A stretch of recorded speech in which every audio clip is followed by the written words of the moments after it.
¿Se ha preguntado usted por qué hay tantas diferentes iglesias? Resulta confuso, ¿verdad? Cada una de la mayoría de las iglesias enseña que ella es la que tiene la verdad. ¿Se ha preguntado cuál iglesia realmente enseña y cree la verdad acerca de Dios?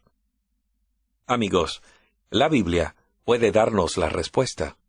En un mundo de confusión, puede confiarse siempre en la palabra de Dios para marcar la distinción entre lo falso y lo verdadero. Nuestro tema de estudio en esta ocasión es ¿por qué hay tantas diferentes iglesias? En el libro de Amós, el profeta nos dice en su capítulo 3, verso 7, «Así nada hará el Señor Jehová, sin revelar su secreto a sus siervos los profetas». Acudamos pues a la palabra de Dios. Recuerde que lo importante no es lo que nosotros pensamos. Lo importante es que eso esté de acuerdo con la Biblia. Si está en la Biblia, lo creemos. Si no está en la Biblia, no debemos preocuparnos. Vamos a iniciar este estudio fascinante en el libro de Apocalipsis, el último libro de la Biblia. En Apocalipsis capítulo 6, se habla de 4 jinetes. Estos 4 jinetes representan distintos períodos en la historia de la Iglesia cristiana. En esos períodos vemos representado el desarrollo de las diferentes iglesias que tenemos actualmente. Y miré cuando el Cordero abrió el primero de los 7 sellos, y oí a uno de los 4 seres vivientes que decía con voz de trueno, «Ven». La historia del cristianismo queda revelada aquí en el capítulo 6. «Y miré, y aquí un caballo blanco. El que estaba montado sobre él tenía un arco, y le fue dada una corona, y salió venciendo y para vencer». Así que la primera iglesia es una iglesia de fe, triunfante. Es un caballo blanco. El blanco representa una fe pura. Debió de haber sido emocionante vivir en ese primer siglo, justamente después de la ascensión de Jesús. Los apóstoles tenían mucho valor y fe, porque habían caminado y hablado con Jesús. También fueron testigos de su resurrección. Lo habían visto ascender al cielo. Sabían que iba a regresar, creían en sus promesas con todo su corazón. Dieron a conocer las nuevas del Evangelio a todo el mundo, entonces conocido, con gran valor y tremendo entusiasmo. De hecho, las buenas nuevas de salvación fueron predicadas en todas partes. Dice el apóstol Pablo, «A vosotros también, aunque en otro tiempo estabais apartados y erais enemigos, ahora os ha reconciliado en su cuerpo físico por medio de la muerte, para presentaros santos, sin mancha e irreprensibles delante de él, por cuanto permanecéis fundados y firmes en la fe, sin ser removidos de la esperanza del Evangelio que habéis oído, el cual ha sido predicado en toda la creación debajo del cielo. De este Evangelio yo, Pablo, llegué a ser ministro». Colosenses 1, versos 21 al 23. Y en Hechos, capítulo 5, verso 14, se nos dice, «Los que creían en el Señor aumentaban cada vez más, gran número así de hombres como de mujeres». El libro de los Hechos habla de miles que se bautizaban diariamente. El Señor añadía diariamente a su número los que habían de ser salvos. Hechos 2:47. La iglesia era el cuerpo de Cristo. La gente se bautizaba en Jesús, en su cuerpo que era la iglesia. Era muy importante para los primeros discípulos ser fieles a Jesús. Con respecto a lo que se les advirtió de no enseñar en el nombre de Jesús, dice la Biblia, «Respondiendo Pedro y los apóstoles dijeron, es necesario obedecer a Dios antes que a los hombres». Era más importante para ellos hacer lo que Dios les había encomendado que seguir las tradiciones de los hombres. Tenían una fe pura porque habían estado con Jesús. Creían lo que Jesús creía. Enseñaban lo que Jesús enseñaba. Esa es la misma clase de fe que necesitamos tener hoy. Una fe sencilla y pura que mire con anhelo hacia la segunda venida de Cristo. Una fe cuya intención sea dar a conocer las nuevas de salvación a todos nuestros amigos y vecinos del mundo entero, cumpliendo así la gran comisión evangélica que nos dio Jesús. Es una fe pura lo que hace falta. Es la fe que tenían los creyentes de la iglesia del primer siglo de nuestra era. La primera iglesia de fe triunfante estaba representada por un caballo blanco. Este período terminó en el año 100 después de Cristo.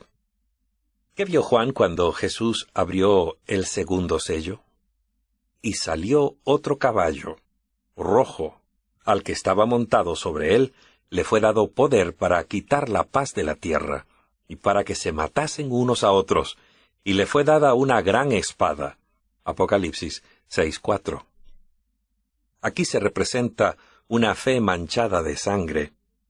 Sabemos que después del año 100, los cristianos comenzaron a ser llevados a Roma, donde se les daba muerte, en muchas ocasiones lanzados a los leones en los grandes coliseos del Imperio Romano.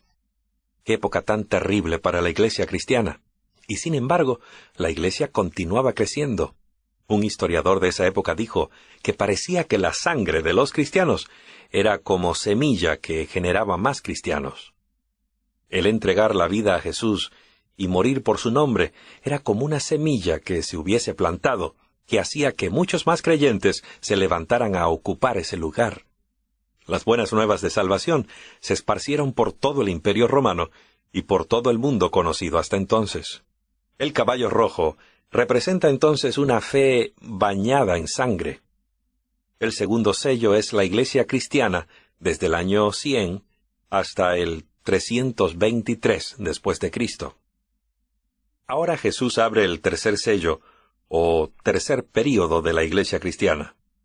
Cuando abrió el tercer sello, oí al tercer ser viviente que decía, «Ven», y miré, y aquí un caballo negro, y el que estaba montado sobre él tenía una balanza en su mano. Apocalipsis 6:5. Este caballo negro representa una fe comprometida. Porque yo sé que después de mi partida, dijo Pablo, entrarán en medio de vosotros lobos rapaces, que no perdonarán la vida al rebaño, y que de entre vosotros mismos se levantarán hombres que hablarán cosas perversas para descarriar a los discípulos tras ellos. Hechos 20, versos 29 y 30. Esta fue una época muy triste para la iglesia cristiana. Una época de fe comprometida, cuando el paganismo se unió al cristianismo. Daniel lo había ya predicho. En el capítulo 8, verso 12 del libro que lleva su nombre, nos dijo, «Por medio de la rebelión le fue entregado el ejército junto con el sacrificio continuo, y él echó por tierra la verdad, hizo cuanto quiso, y fue prosperado». La primera gran verdad que se perdió durante este tiempo fue la verdad de la salvación mediante la fe, solamente por medio de Jesús. La salvación por medio de Cristo fue reemplazada por los requerimientos de la Iglesia. Recordamos que en otros estudios se hizo muy claro que, de acuerdo con la Biblia, la salvación es un don gratuito. Es un regalo, porque todos hemos pecado y no la merecemos. Merecemos morir, porque la paga del pecado es muerte. Pero el regalo de Dios es vida eterna. Cuando éramos aún pecadores, Cristo murió por nosotros. Esto es, en suma, el Evangelio.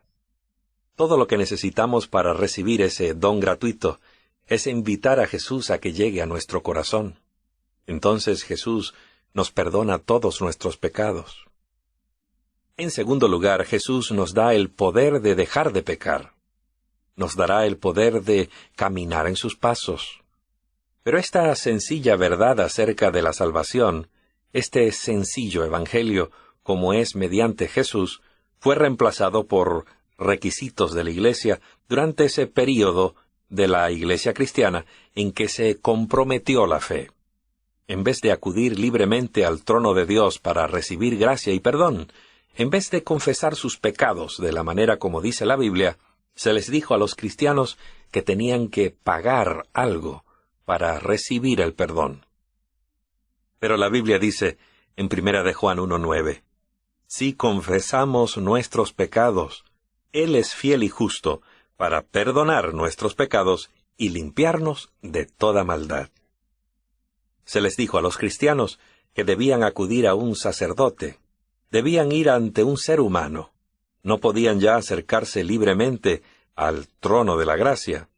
Se complicó la salvación, y la gente aceptó este compromiso porque no tenía la palabra de Dios. Durante ese tiempo, iba contra la ley el tener la Biblia. No se había inventado todavía la imprenta, por lo cual era difícil encontrar aún pequeñas porciones de las Escrituras. Muchas personas aceptaron lo que la Iglesia les enseñaba, y la fe cristiana se corrompió. La segunda gran verdad que se comprometió se refería a la adoración de objetos hechos de madera o de piedra, en vez de adorar a Dios nuestro Creador. Dice Dios en uno de los 10 mandamientos: «No te harás imagen, ni ninguna semejanza de lo que esté arriba en el cielo, ni abajo en la tierra, ni en las aguas debajo de la tierra. No te inclinarás ante ellas, ni les rendirás culto, porque yo soy Jehová tu Dios, un Dios celoso, que castigo la maldad de los padres sobre los hijos, sobre la tercera y sobre la cuarta generación de los que me aborrecen». Éxodo 20, versos 4 y 5. Se introdujeron entonces imágenes en la Iglesia. Los 10 mandamientos expresaban muy claramente que era incorrecto adorar nada, ninguna cosa, ni nadie más que a Dios mismo. La tercera verdad bíblica que se comprometió en esta época es la representada por el cuarto mandamiento, a saber, el día de adoración. Notemos lo que la Biblia dice de Daniel cuando vio aquello. «En cuanto a mí, Daniel, mi espíritu se turbó a causa de esto, y las visiones de mi cabeza se alarmaron». Ya hemos estudiado cómo Constantino decretó la primera ley dominical, cambiando el día de adoración del 7º día, o sea, el sábado, al domingo, primer día de la semana. Pero recordemos que Jesús dijo: «Si me amáis, guardaréis mis mandamientos». Juan 14, verso 15. Durante este tiempo de fe comprometida, se enfrió el amor hacia Jesús, y mucha gente siguió las tradiciones en vez de seguir a Dios. La Iglesia aceptó el compromiso concerniente al sábado e intentó cambiar el día de reposo. La publicación Centinela de la Iglesia Católica Santa Catarina, del día 21 de mayo de 1995, dice lo siguiente: «Posiblemente el acto más osado, el cambio más revolucionario que haya hecho la Iglesia algún día, ocurrió en el primer siglo. El santo día sábado fue cambiado al domingo, no por indicación de las Escrituras, sino por la conciencia de la Iglesia, de su propio poder. Quienes piensan que las Escrituras deben ser la única autoridad, deben, lógicamente, convertirse en adventistas del 7º día y guardar el sábado como día santo». La adoración en el día domingo, primer día de la semana, no es bíblica. Los estudiosos en todo el mundo lo reconocen. Este cambio, como sabemos, lo impuso el emperador de Roma, Constantino, en el año 320 después de Cristo, y la Iglesia aceptó el cambio. Durante esta época de compromiso, el pagano Día del Sol reemplazó el santo sábado bíblico. En la History of the Eastern Church, página 184, se nos dice: «Las monedas acuñadas por Constantino tenían en una de sus caras las letras del nombre de Cristo y en la otra la figura del dios Sol, como si no se atreviera a renunciar al patrocinio de la brillante luminaria». ¿No le parece interesante? Dios hizo muy claro en sus mandamientos: «Porque en 6 días Jehová hizo los cielos, la tierra y el mar, y todo lo que hay en ellos, y reposó en el 7º día. Por eso Jehová bendijo el día del sábado, y lo santificó». Dios hizo muy claro su deseo de que su pueblo guardara como santo el 7º día, es decir, el sábado. Ya en el mismo comienzo de la Biblia leemos: «Por eso Dios bendijo y santificó el séptimo día, porque en él reposó de toda su obra de creación que Dios había hecho. Génesis 2, verso 3. Si Dios el Creador bendijo un día y lo apartó, si santificó un día por sobre todos los demás, entonces, amigos, el hombre no tiene el derecho ni el poder de cambiarlo. Se trata de un asunto de obediencia y adoración, de acuerdo con las tradiciones de los hombres, o hacer lo que Dios ha dicho. Ese fue entonces el período de la fe comprometida. Fue la época de la Iglesia entre el año 323 y el 536 después de Cristo. Consideremos ahora el cuarto período de la Iglesia cristiana, representada por el caballo amarillo. Cuando abrió el cuarto sello, oí la voz del cuarto ser viviente que decía, «Ven», y miré, y aquí un caballo pálido, y el que estaba montado sobre él se llamaba Muerte, y el Hades le seguía muy de cerca. A ellos les fue dado poder sobre la cuarta parte de la tierra para matar con espada y con hambre y con pestilencia y por las fieras del campo. Apocalipsis 6, versos 7 y 8. El cuarto sello representa entonces una fe moribunda. Era el tiempo de unión de la Iglesia y el Estado. El Santo Imperio Romano se había desarrollado plenamente y se había convertido no solo en un Estado religioso, sino también en un Estado político. El resultado fue la unión de la Iglesia con lo político. Consideremos brevemente esta declaración. El cristianismo se convirtió en la religión oficial del Imperio Romano y tomó el lugar del paganismo. Se le puede llamar al cristianismo existente durante la Edad Media paganismo bautizado. Recuerde que en ese tiempo la gente no tenía acceso a la palabra de Dios. Era contra la ley poseer una Biblia, y como dijimos antes, todavía no se había inventado la imprenta. La gente obedecía las tradiciones. Seguían al paganismo y las ceremonias que se habían infiltrado en la Iglesia. Esto es un hecho histórico que se puede comprobar. Era la única iglesia existente en la Edad Media. Nuevamente, esta no es una crítica a ninguna iglesia actual. Alguien ha dicho, nuestro vino es agrio, pero es nuestro vino. Estamos hablando del cristianismo oficial que emerge en la Edad Oscura. Esta fue una terrible época comprometida, un tiempo de persecución del pueblo de Dios. Esta es la razón por la que se le llama oscurantismo religioso o Edad Oscura. 50 millones de cristianos perdieron la vida por causa de su fe. Veamos los pasos del compromiso. Tradiciones, penitencia e indulgencias. Se podía tomar dinero y pagar por indulgencias que supuestamente sacaban a los familiares del purgatorio. O se podía pagar por la propia salvación, de manera que al morir no se necesitara ir al purgatorio. Este es un ejemplo de paganismo dentro de la Iglesia cristiana. No hay tal cosa en la palabra de Dios como purgatorio.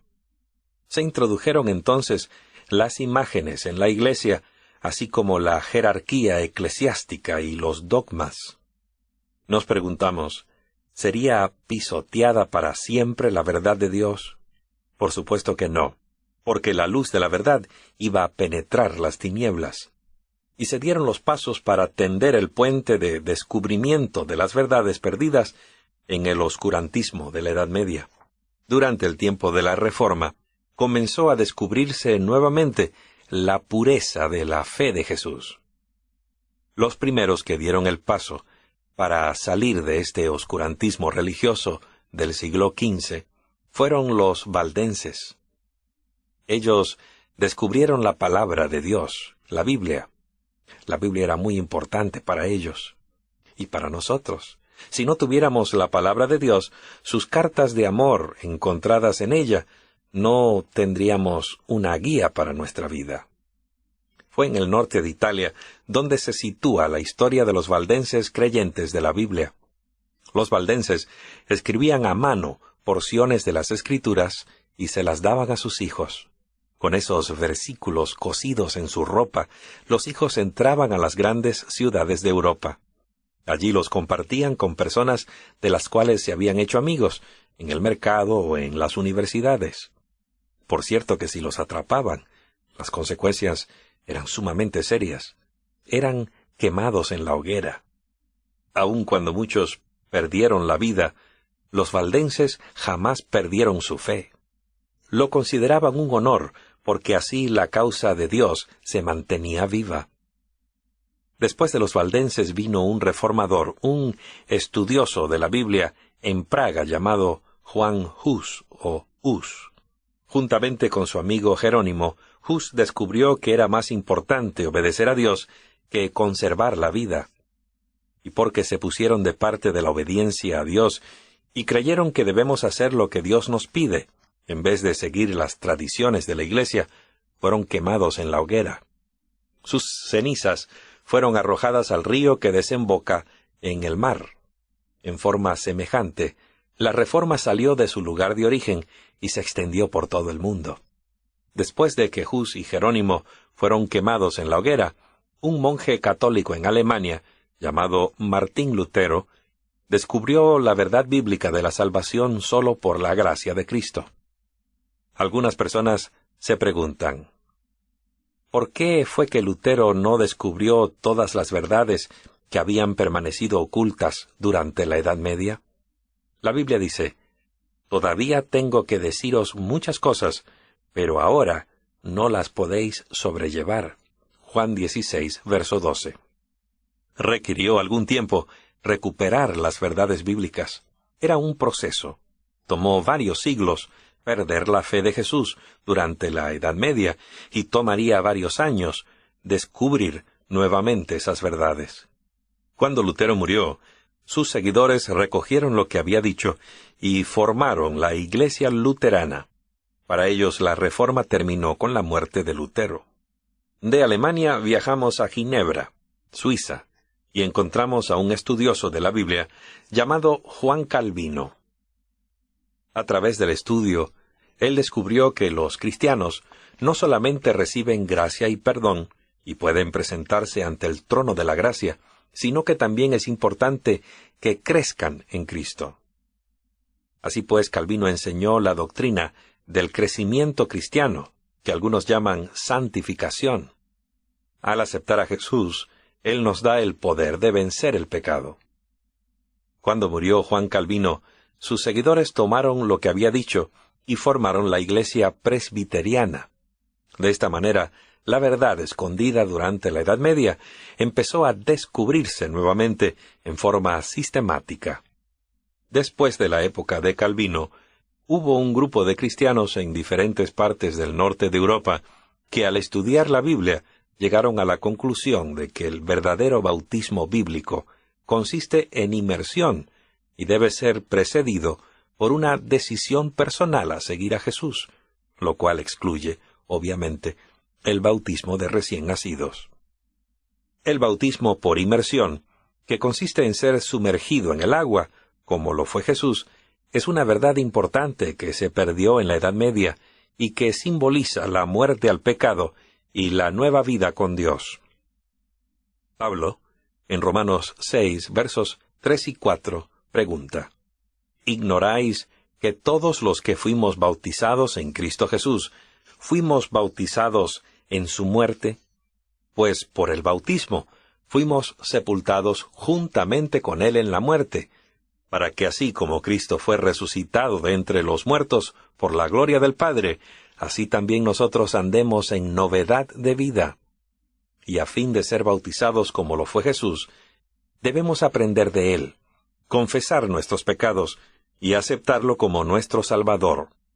Muchos de esos anabautistas perdieron la vida porque creyeron que debían seguir los pasos de Jesús y recibir el bautismo de la misma forma que Él. Este fue el humilde comienzo de la Iglesia Bautista. En San Mateo 28, versos 18 y 19 leemos, Jesús se acercó a ellos y les habló diciendo, Toda autoridad me ha sido dada en el cielo y en la tierra. Por tanto, id y haced discípulos a todas las naciones, bautizándoles en el nombre del Padre, del Hijo y del Espíritu Santo. Jesús le dio a su iglesia el cometido de ir, enseñar y hacer discípulos. Los bautistas de la Reforma estaban siguiendo y cumpliendo ese mandato, como nosotros ahora. Como puede observarse, estos reformadores estaban descubriendo verdades que habían estado ocultas durante la Edad Media. Al descubrirlas, sus seguidores se unieron en lo que constituyen actualmente las denominaciones protestantes más importantes, como los luteranos, presbiterianos y bautistas. Finalmente, en Inglaterra, un hombre llamado Juan Wesley comenzó a estudiar la Biblia. Carlos, su hermano, escribió hermosos himnos en loor a Jesús, y ambos pensaron que era apropiado cantarlos en la iglesia. Descubrieron también que no solo era importante aceptar el don gratuito de la salvación, ser obedientes a Dios, ser bautizados y crecer en la gracia, sino también procurar la santidad.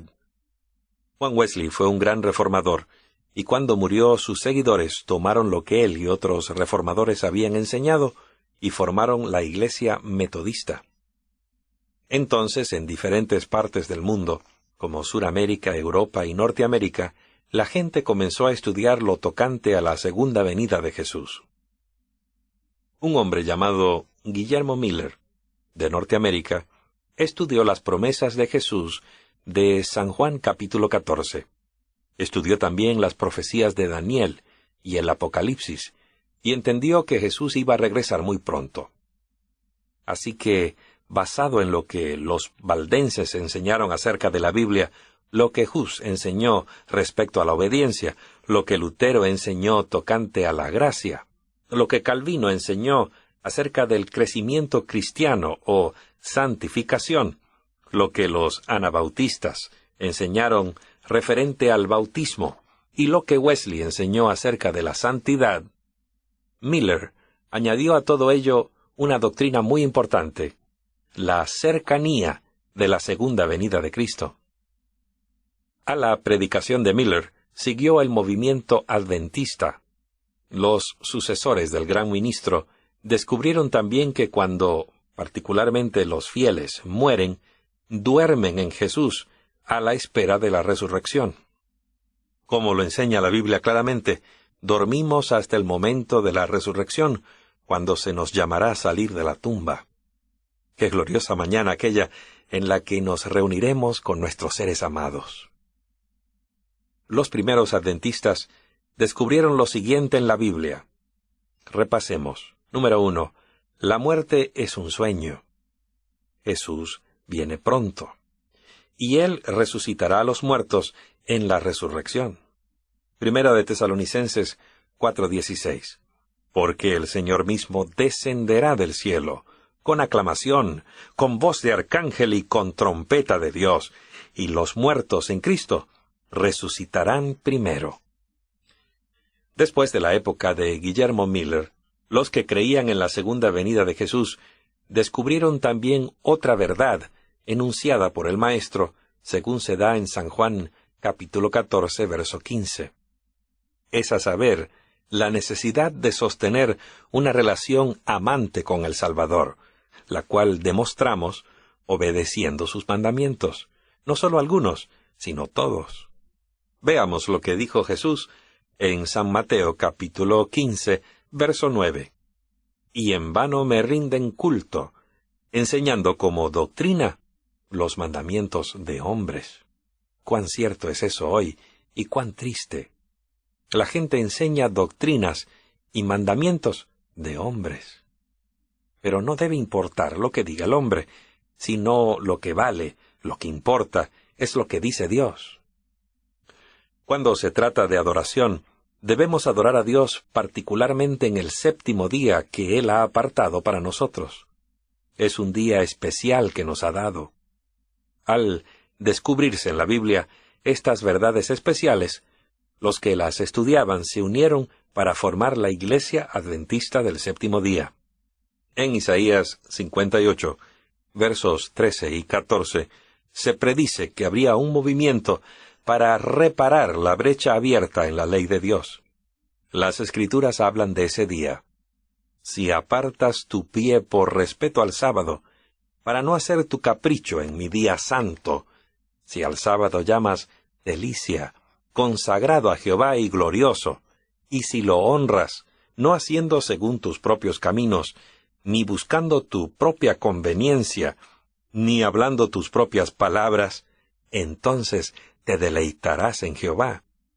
Yo te haré cabalgar sobre las alturas de la tierra, y te daré a comer de la heredad de tu padre Jacob, porque la boca de Jehová lo ha hablado. El Señor nos dice claramente que no debemos trabajar en ese día. No debemos tampoco en su transcurso ir en pos de nuestros propios deseos o placeres. Es un día santo. Cuando ponemos en primer lugar a Dios en el día sábado, logramos una experiencia muy placentera. El sábado es un día emocionante. Dios no nos priva de nada, en cambio, nos da una bendición especial.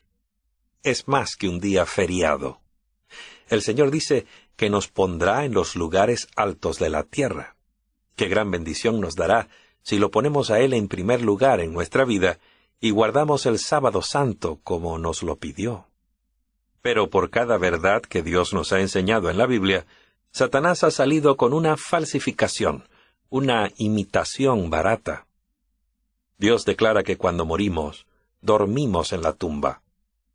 La idea falsa de Satanás es que al morir vamos al cielo, al infierno o al purgatorio. Dios dice que el bautismo debe ser por inmersión. Satanás dice que por aspersión. Dios nos dio su verdad acerca de la salud. Satanás dice que ya se abolieron las leyes referentes a la salud. A cada verdad, él contrapone una falsificación, y eso crea confusión. El libro de Apocalipsis habla acerca de ello. Y proclamó con potente voz, diciendo, ha caído Babilonia, la grande. Se ha convertido en habitación de demonios, refugio de todo espíritu inmundo, y refugio de toda ave inmunda y aborrecible. En profecía, Babilonia significa confusión religiosa. Note el llamado siguiente. Oí otra voz del cielo que decía, salid de ella, pueblo mío, para que no participéis de sus pecados y para que no recibáis sus plagas. Apocalipsis 18:4. Amigo que me escuchas, Dios está llamando a su pueblo a salir de la confusión para que no participen de los pecados de Babilonia. Dios te está llamando a ti ahora. Ahora es el tiempo de ponerte de parte de Jesús. Dice la palabra de Dios, alabando a Dios y teniendo el favor de todo el pueblo. Y el Señor añadía diariamente a su número los que habían de ser salvos. Hechos 2, verso 47. Y el apóstol San Pablo añade, en 1 Corintios 12, verso 13, porque por un solo espíritu fuimos bautizados todos en un solo cuerpo, tantos judíos como griegos, tanto esclavos como libres, y a todos se nos dio a beber de un solo espíritu. Porque para los que se pierden, añade en 1 Corintios 1, 18, el mensaje de la cruz es locura. Pero para nosotros que somos salvos, es poder de Dios. Amigo que me escuchas, resulta claro que a través de su vida, Jesús reveló la verdad que Él quería que sus seguidores conocieran y siguieran.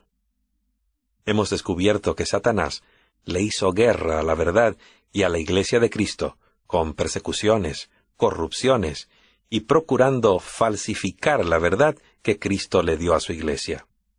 Hemos visto en nuestro estudio de la Biblia y de la historia que Cristo está guiando a su pueblo a un reencuentro con la verdad. Está llamando a la gente a salir de la confusión religiosa en camino a la verdad revelada en su santo libro. Amiga, amigo mío, ¿no te gustaría ahora mismo responder al llamado de los ángeles, salid de ella, pueblo mío? ¿No deseas ahora mismo ser parte de la Iglesia de Dios que guarda los mandamientos de Dios y tiene la fe de Jesús? Recuerda que somos llamados a salir de Babilonia, a hacer lo correcto. ¿Acaso no amas a Jesús? Jesús está por regresar muy pronto para llevarnos a su hogar celestial que nos está preparando ahora. ¿Deseas seguir